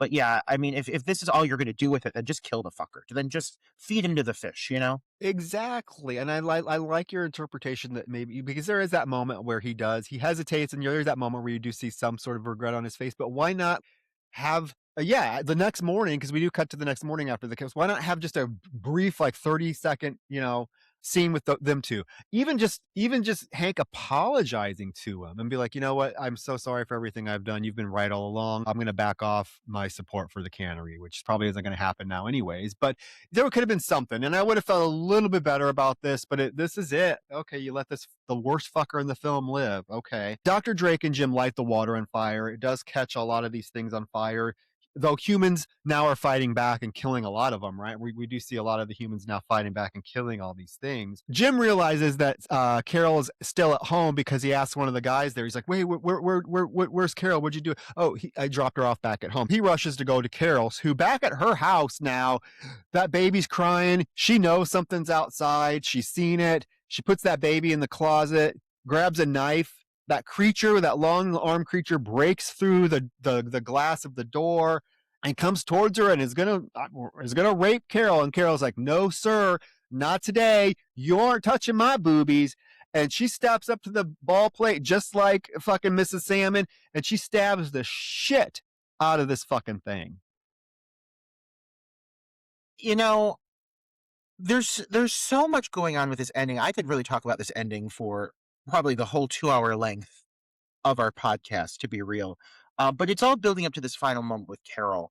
And one of the things that I think is really sour on my tongue after watching this film is if you're going to set this all up to give this character such a strong moment, why would you avoid spending any time with her, any real time with her up till now? Give this moment to a character worth rooting for. And not that Carol isn't worth rooting for. It's just I know nothing about her. They have spent the whole movie with Jim and Johnny and Hank, and to a certain extent, Susan. To just all of a sudden just give Carol the big final moment of the film seems really poorly planned, but I'll take it because this is a badass moment and it's a female getting to have it. It just feels so weird because the women in this film have been really plot devices and nothing more up to this point. Or the victims of rape. It's one or the other. You haven't really had a woman step up to defend themselves until you get to this final moment. And you've got that great moment with Miss Salmon, though it's brief. You get a moment where you see a woman finally defending herself, and it feels empowering after seeing so many women getting raped to see one gal actually be able to defend herself. And then you get this other moment with Carol where she literally stabs the fuck out of this 9-foot monster. Like, how this woman overpowers this thing is beyond me. It makes no sense, but I'm gonna fucking cheer for it because she destroys this thing. I'm assuming for her child and for her own breast. But I mean, it's a really effective scene. It's just, it would have been so much more effective if I would have cared more about this character. And it, it hits really well for me, but I think it could have just hit even harder. If this would have been a character that I was really getting to know, that I cared about, that I was rooting for, it would have just been so much more appealing. But I mean, I'll take a win with this movie when I can get it. And yeah, it makes for a really strong conclusion, but it just feels like out of all the people, if anything, I would have, if you're not going to make Carol the Jim-like figure in this film, where she's the one kind of taking charge, then give this moment to Susan. Because meanwhile, I've got to point out, Troy, back at the festival, Susan has been restricted to doing nothing more but than dumping gasoline into the sea. She's on a boat. She's got a hose, and she's lamely just like trickling gasoline into the bay, which is important because they do send the water on fire. But it's not like Susan ever gets a gun. It's not like Susan gets a weapon to defend herself, or almost gets raped and then manages to like fight the thing off. She's just kind of delegated to being a background bystander and nothing more. And that's disappointing because out of the two female, I guess, protagonist, she's definitely gotten now more screen time than Carol. So it just seems like a weird distribution of time more than anything. If you're going to give this moment to a character, the final big moment of the film, by the way, I would think that they would at least give it to Susan, but they give it to Carol. I guess it's because she's defending her child. It makes sense to a certain extent. It just seems like kind of a wasted moment when you consider the character that gets it. Yeah, I would agree, and, like, the film leaves so many loose ends too, and I think So that's another many. thing that bothers me is they don't tie anything up, they don't give us any closure to any of the characters and their relationships, because after she stabs the thing to death, the door starts jangling open, and she opens the door, Roger, and she's gonna stab, she fully thinks it's another one of these creatures, and she is ready to fucking stab it. Luckily, Jim is able to grab her hand before he stabs him because it's Jim and he's back there. And then she hugs him and it cuts to the next morning. There's dead bodies and injured people everywhere. Jim and Carol and the baby are now there looking on. Jim sees Hank and asks if Dr. Drake is okay. And he's like, yeah. She's back at her lab.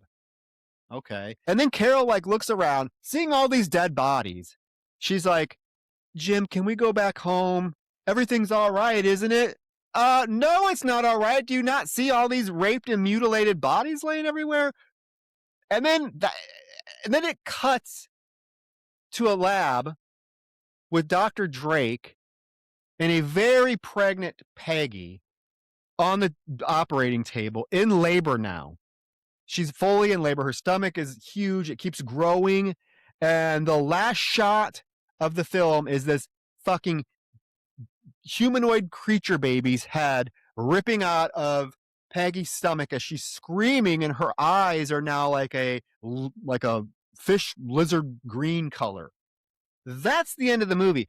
Okay, cool ending. However, you could have backtracked a little bit and let us know, okay, so what happened between Hank and Johnny? What's going to happen to Canco Company? Apparently Dr. Drake is going to have no accountability for creating these sea creatures. Nothing's going to happen. What happened? I wanted to know, what happened to this company? We're just going to pretend this was all okay. Carol says, oh, everything's all right. Let's just go home. No, what the fuck? What the fuck? Or if not Dr. Drake, at least Canco, because I mean, she has given a specific bit of dialogue where she's like, I wanted to go to the authorities, and because of my contractual obligations, I've not been able to do that. They're preventing me from taking this to the proper authorities. She does say that earlier to a certain extent. Not that that's an excuse when you have killer fish monsters raping women, but she does have a little bit of plot armor overall. But I think really like with this conclusionary moment, the whole big event at the pier the night prior concludes with this great like crane shot sweeping over the burning bay, and you see the water churning and bubbling in areas, and you see the creatures on the shore or on the pier like attacking people. And you had mentioned this, like I loved seeing the townspeople get an upper hand and start attacking these things. There's a few cool things that we're starting to develop there that kind of set up the groundwork for I think a really tight ending that they don't give us. Like, we talked about this earlier. Johnny saves Hank. There should have been a moment the next morning between these characters, whether it be Hank being taken to prison or Hank, like we said, giving a solid apology, something to wrap up that storyline. There should have been a moment with Susan and Jim because the majority of the film they've been working together to kind of overcome this. And then at the end, they just split off. He goes to find his wife. She, I guess, goes to deliver this baby. And they don't have a final moment of closure. I would expect that. And then just like throw in this last bit, it's just very clear that somebody saw Alien and really wanted to end this in similar fashion, where you see this big inflated stomach. You do get a great shot of Peggy on the table, like with this big stretched out pregnant stomach moving and throbbing. And then, of course, the thing rips out of her. And it's a good effect. And it's definitely something I would have loved to have seen, expanded upon even more, truthfully, because plenty of gals got raped in this film, let me tell you. But it does leave you on a cliffhanger. It's not by no means a bad cliffhanger. It's just like there's so much more I was expecting to happen. And again, it brings up the question of why 80 minutes? You had plenty of room to wrap this up neat and properly conclude these storylines in a nice tight time frame. 90 minutes would be perfect. An extra 10 minutes here would have, I think, done a lot for all aspects of the film, not just the ending. I just don't understand why they chose to just skim it down to bare bone nothing and not give us proper closure with a lot of these characters. It's because they didn't care, Roger. Roger Corman didn't care. He's obviously was not concerned about a cohesive story. I don't think he was concerned about the story at all. He solely wanted to make an exploitative film, right? And unfortunately, he hired somebody to come in and to do it, and then he kind of duped her, as we've talked about this whole episode. So I mean, it's a very I like everything that happens at the pier, but in terms of like a script, right? Uh, having a conclusion for your characters, this just does not do it. And like I said, I think unfortunately it has to do with the fact that they just didn't care.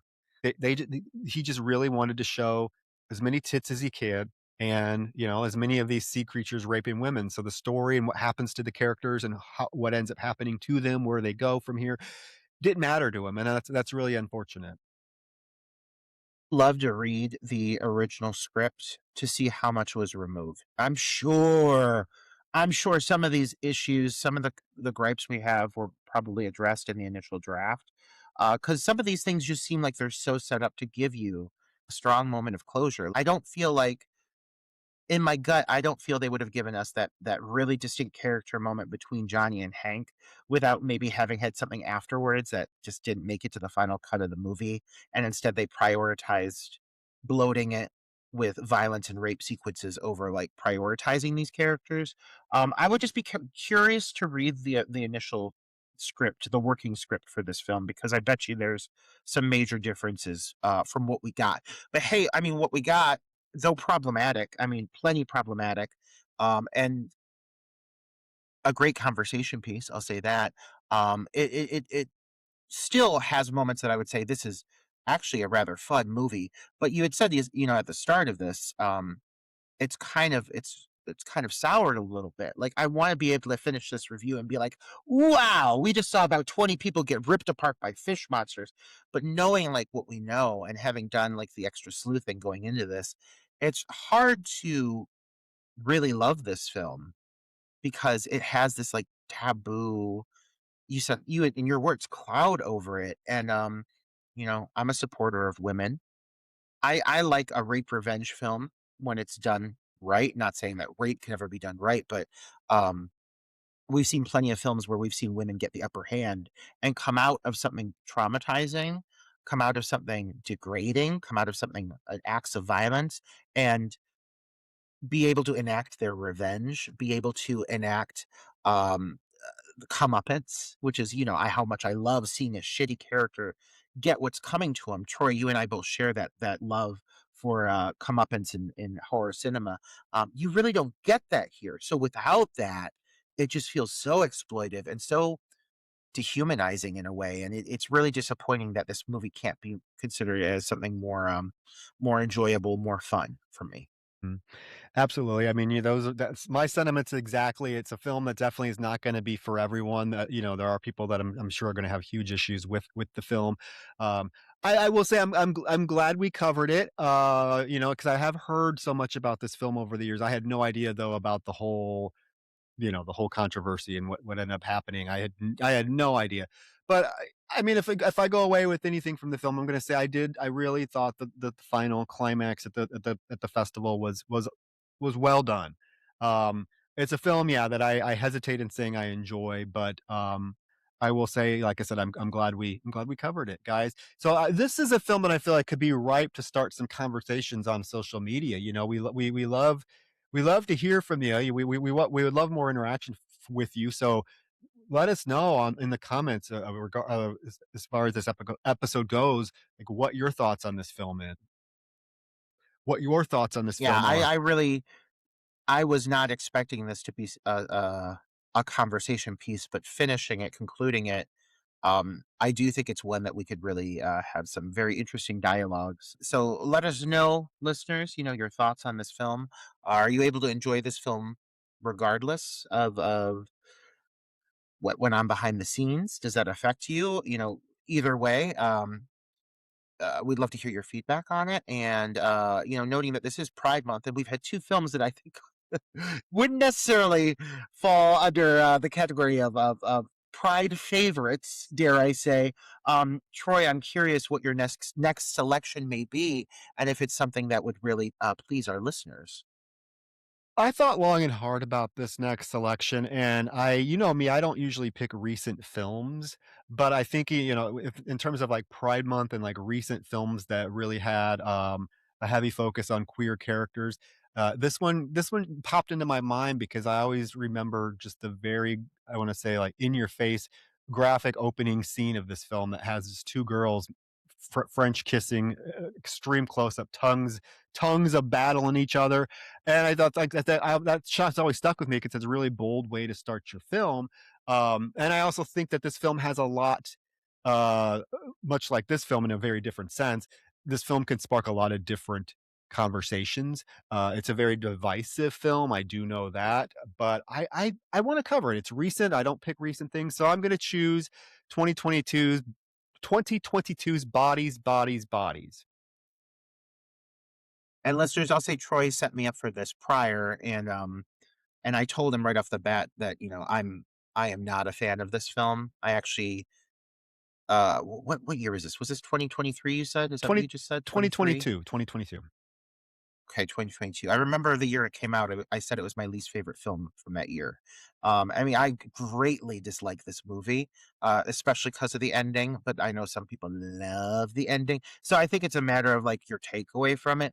But Troy almost hesitated on selecting it. And I said, no, because when Troy and I disagree on films, we always have a very respectful and I think educated dialogue, and a lot of times one of us will come away with a different perspective than we went in. So I'm going into this film saying I really do not like this movie, but hoping that I come out of it saying, wow, my perspective was changed. I would love to have a different viewpoint on this film.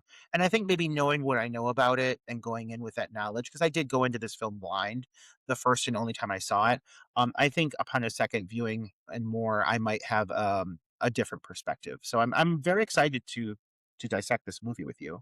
Yeah, yeah, yeah. I mean, I want to avoid making you watch something that you hate, and I'm very happy and pleased that you're willing to watch it again, because I do know this movie is hated. I remember the very divisive reviews when it came out, although overall, critically, it sits pretty high.